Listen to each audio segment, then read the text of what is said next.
Kalian tahu nggak sih, penyakit ginjal ini membuat seorang pria di Cina harus menjalani cuci darah 3 kali dalam seminggu.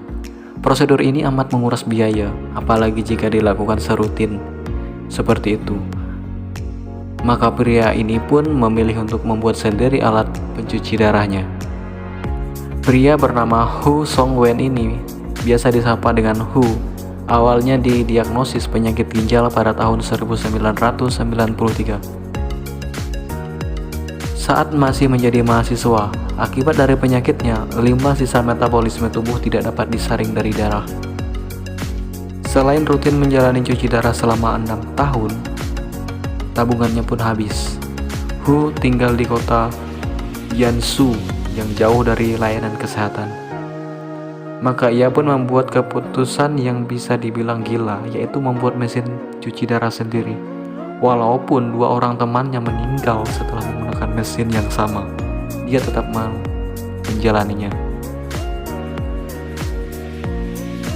Biaya setiap perawatan di rumah hanya 60 yuan atau sekitar 93.000 saja, yang merupakan 12% dari biaya cuci darah di rumah sakit. Mesin cuci Hu bekerja seperti ginjal eksternal. Alatnya terdiri dari 2 kompartemen yang dihubungkan oleh sebuah membran, yaitu struktur seperti film yang hanya bisa dilewati beberapa partikel kecil saja.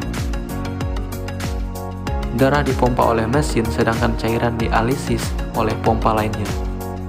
Hu membuat cairan dialisis dengan mencampur kalium klorida, natrium klorida, dan natrium karbonat hidrogen ke dalam air.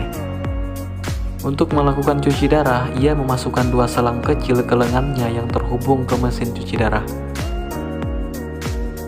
Darah dipompa keluar dari lengan melalui salah satu selang, lalu disaring dan dikembalikan ke tubuhnya lewat selang lainnya lagi. Penyakit ginjal yang diderita Hu membuat kandungan mineral kalium dan natrium dalam darahnya amat tinggi. Maka ia menciptakan metode cuci darah sendiri agar kadar kalium dan natrium tubuhnya sama dengan kadar pada manusia sehat. Ketika cairan masuk ke mesin, kelebihan mineral didorong keluar dari darah dan mengalir menembus membran. Dengan cara ini, limbah-limbah dari darah dapat disaring lalu dibuang. Darah yang sudah bersih dipompa masuk kembali ke dalam tubuhnya. Penyakit Hu juga membuatnya memiliki cairan tubuh dengan tingkat keasaman yang tinggi. Gangguan ini dapat diatasi dengan memasukkan sodium hidrogen karbonat ke dalam tubuhnya. Partikel-partikel dari cairan ini akan menembus membran dan masuk ke dalam tubuhnya. Metode ini jelas tidak sepenuhnya aman. Dokter memperingatkan Hu akan ada risiko infeksi serius serta komplikasi karena tidak menggunakan air yang steril untuk membuat cairan dialisisnya.